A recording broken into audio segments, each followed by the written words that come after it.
Today, I'm going to share with you a super unique and unusual tip. Fixing a dead alarm clock without using a new battery.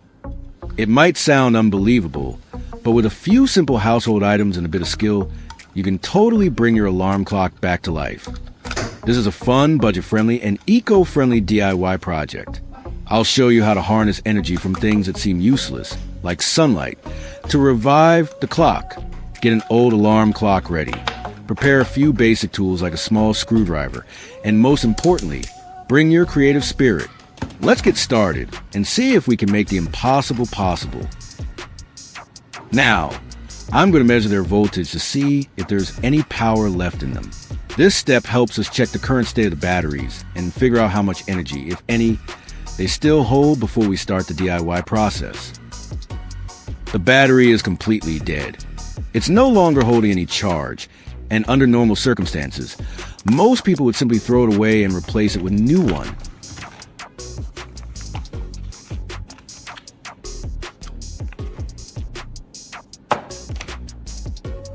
But here's the thing, I don't have any spare batteries like this to replace it.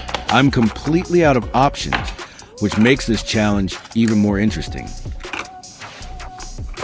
Can I bring this dead battery back to life and save the clock?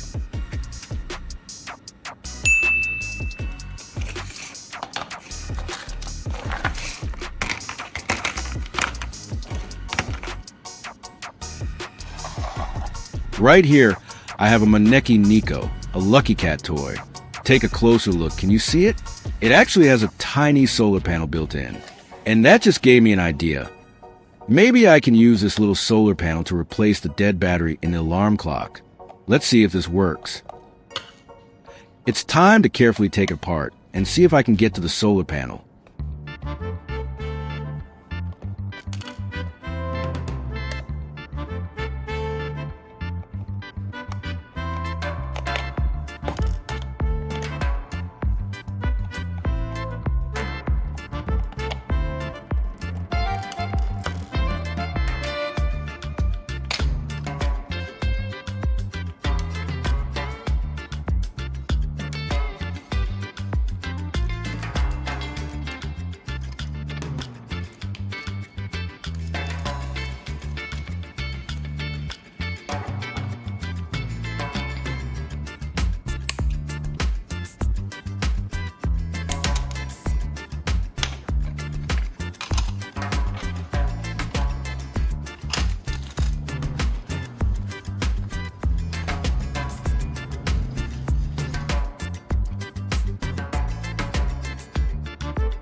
Interestingly, it looks just like a regular battery. It has both positive and negative terminals. But unlike normal batteries, it only produces power when there's light shining on it.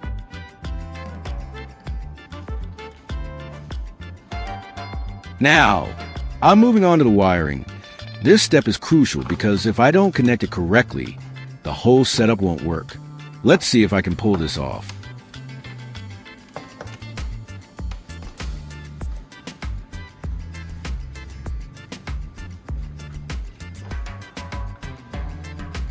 For clarity, I'll define the red wire as the positive terminal and the black wire as the negative terminal.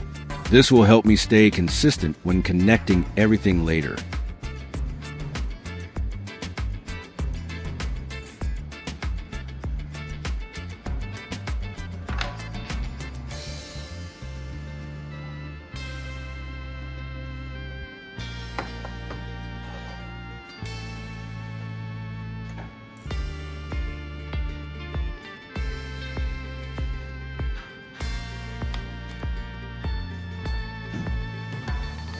The next step is to prepare a capacitor, which will help stabilize the power supply and store some energy for clock.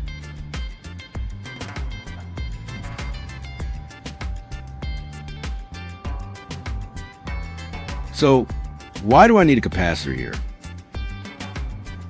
Well, the solar panel only generates power when it's exposed to light, and sometimes that power can be unstable, especially if the light source isn't constant. That's where the capacitor comes in. It works like a tiny energy storage. It collects and holds small amounts of electricity, then releases it steadily. This helps smooth out the power flow making sure the clock can run consistently even if the light flickers or weakens for a moment.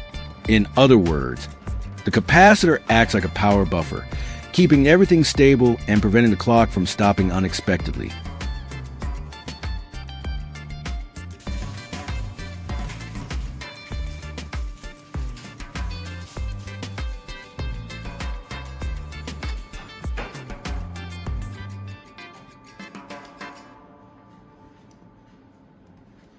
Now, I'm going to attach the capacitor to the solar panel to complete the basic setup.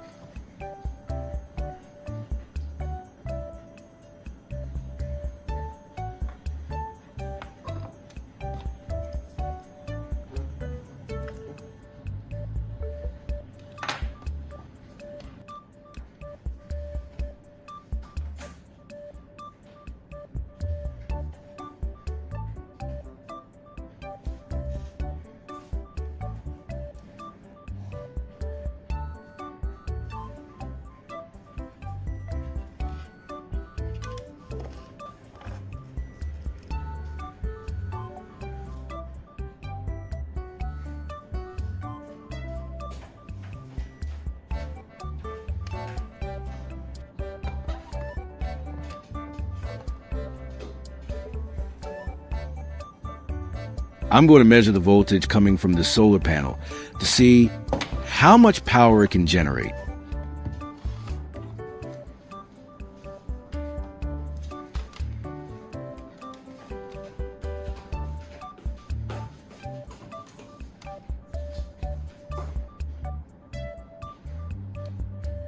I've just measured it, and guess what? The voltage is 1.5 volts, exactly the same as a standard battery. This means there's a real chance this solar panel can actually bring the clock back to life. Let's keep going and find out. One thing to keep in mind, as soon as I cover the solar panel, its voltage drops right away. Without light, the power source weakens, which could cause the clock to stop. That's why the capacitor is so important in this setup. It helps bridge those moments when the light is unstable.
Now comes the exciting part.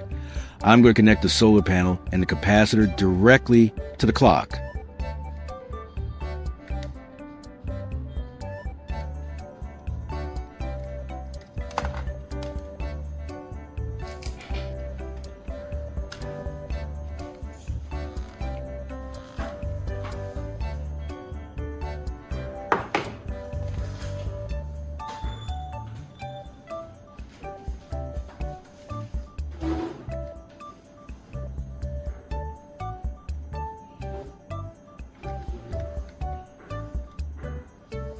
Will this homemade power source be enough to make the clock run again?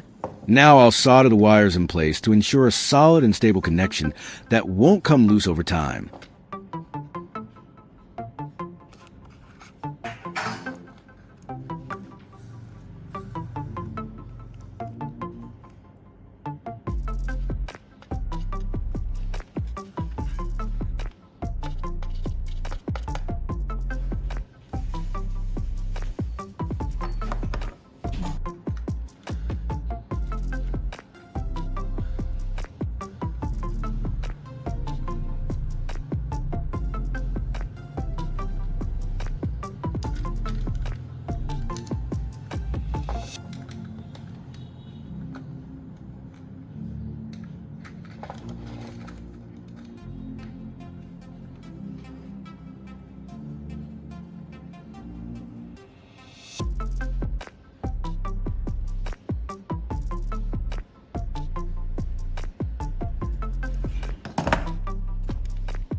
And there it is, the clock is ticking.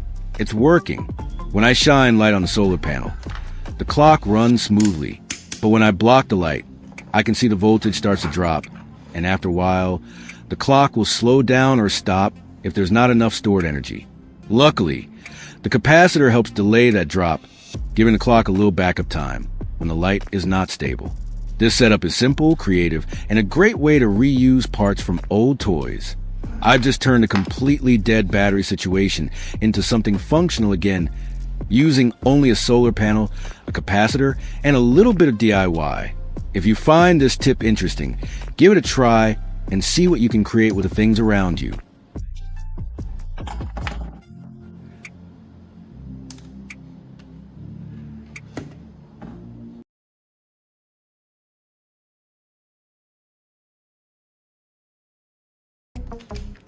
With just a few easy-to-find items, you'll be able to create your very own power source. Feeling excited yet? Grab a seat, hit play, and let's dive into this epic battery-making journey. Don't forget to drop a like, subscribe to the channel, and share your passion in the comments. I have a thermometer that I usually use to measure temperatures, but recently I noticed that it's no longer working. No matter how many times I try to turn it on, the screen stays blank. It seems like the battery might be dead, which is probably why the device has stopped functioning. I'm thinking about opening it up to check and maybe try replacing the battery.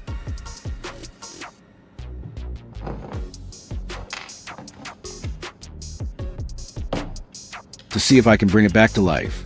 Now I'm going to measure the voltage of this battery to see if it still has any power left. This step will help me confirm whether the battery is really dead or if something else is causing the problem.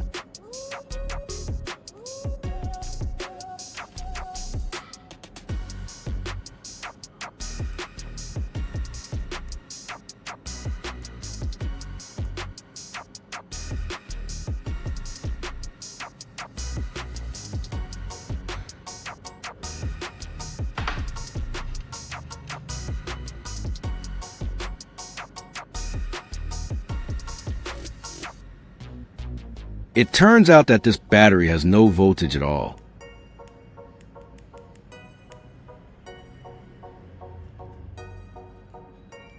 I've just checked it, and the multimeter shows a flat 0. This confirms that the battery is completely drained and definitely needs to be replaced. But as someone who enjoys bringing dead batteries back to life, I'm going to try restoring this one. This type of battery isn't designed to be rechargeable, so I'll need to boost its voltage manually. By applying control voltage for a short period, I can try to bring it back to life, at least enough to see if it can still hold a charge. I prepared a 9-volt charger to give the battery a voltage boost. The charger I'm using is just 2 wires, one red and one black.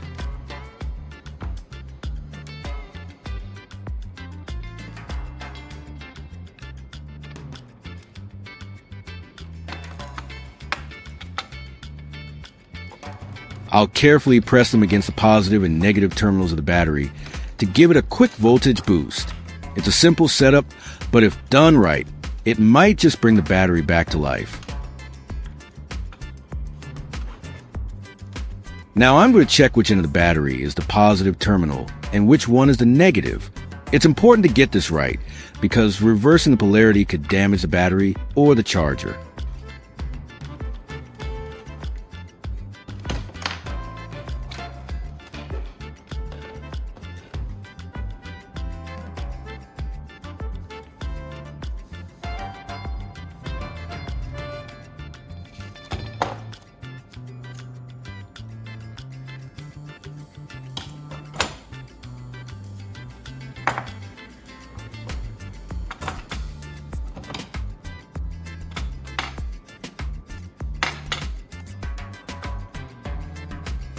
I'm going to connect the black wire to the negative terminal of the battery and use some tape to hold it in place. Securing it like this will free up my hands and make the whole process much easier and safer to manage while I continue working.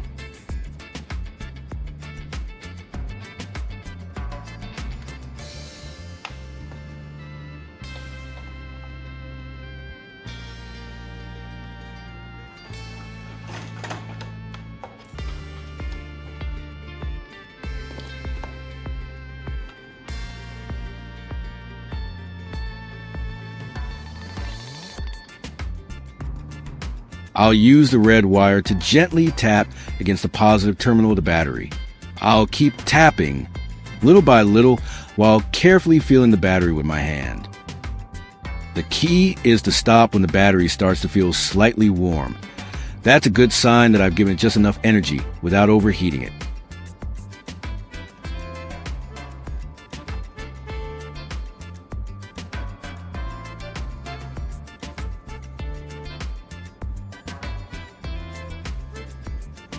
After giving the battery a few careful taps and feeling that slight warmth, I'll stop the charging process.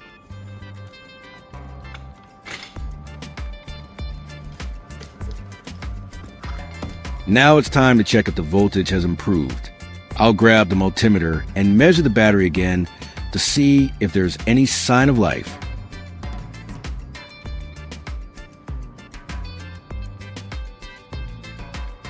If the voltage has gone up even just a little, that means the battery has responded and the revival is working. I've just checked the battery, and the multimeter now reads 1.5 volts. It's a great result. From 0 to 1.5 volts, it's like bringing something back from the dead. Looks like this little battery still has some life left in it after all. Now I'm going to place the battery back into the thermometer and carefully close it up.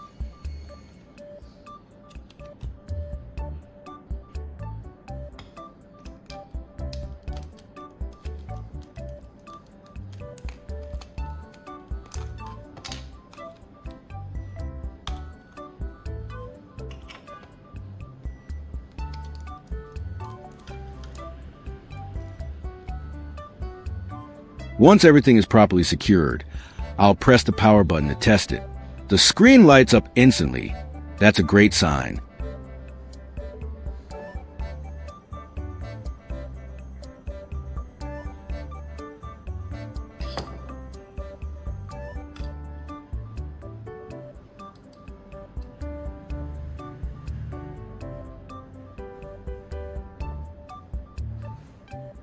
I'll wait a few seconds to see if the thermometer starts working normally.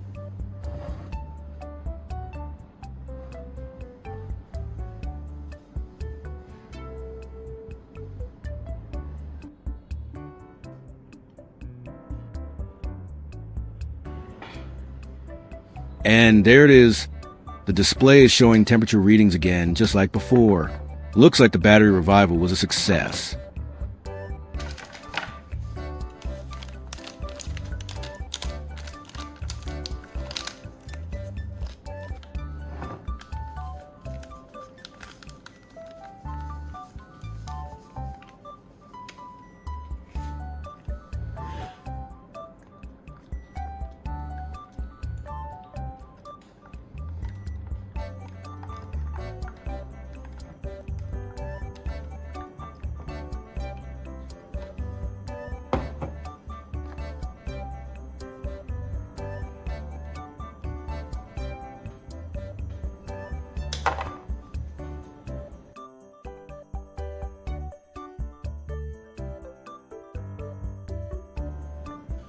Next, I'll try using the voltage boosting method to bring this clock back to life.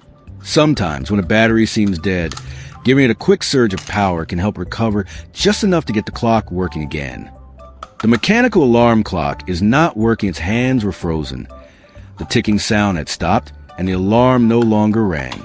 It felt lifeless, as if time inside had come to a halt. I suspected the battery was dead.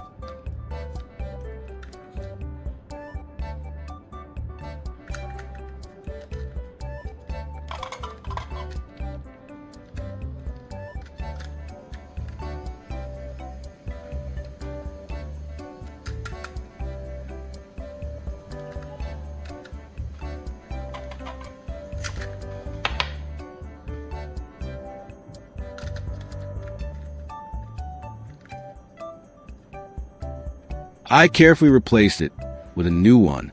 Almost immediately, the hand started moving again. The alarm was also working perfectly. Just like before, after boosting the battery, I measured its voltage again. This time, the reading showed a noticeable improvement. The voltage had risen to a usable level, enough to power the clock.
It was no longer flat.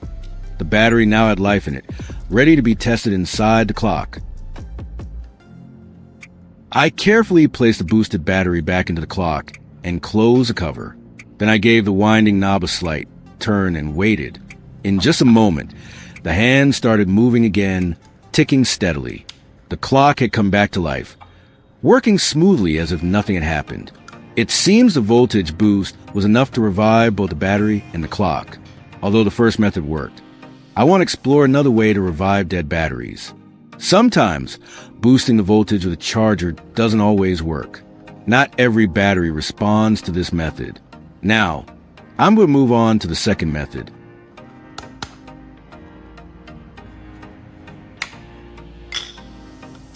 A remote control that's no longer working. Just like the clock, it shows no signs of life, and the buttons don't respond at all. I suspect the batteries inside are completely dead, so I'll open it up and check.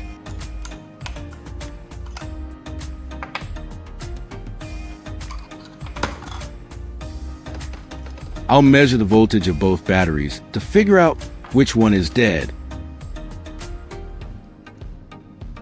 Sometimes, only one battery runs out while the other still has some power left. By checking carefully, I can save the good one and avoid wasting perfectly usable batteries.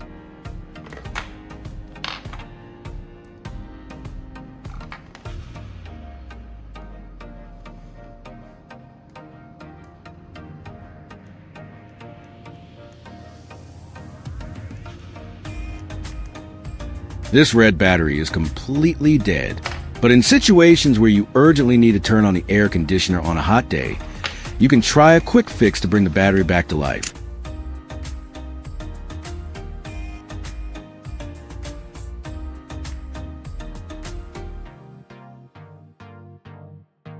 Even if just temporarily, I'm going to use a small hammer to boost the battery's voltage.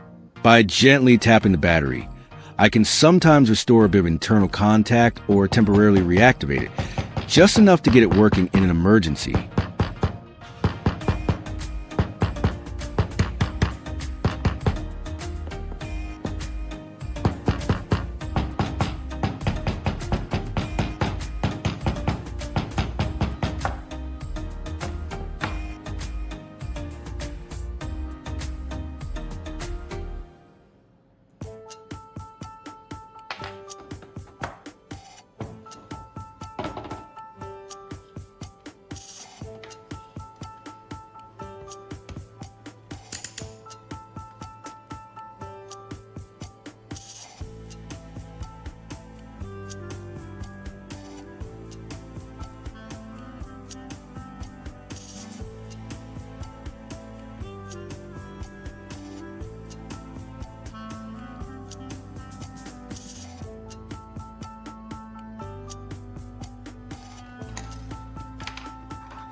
Revived batteries usually have a shorter lifespan.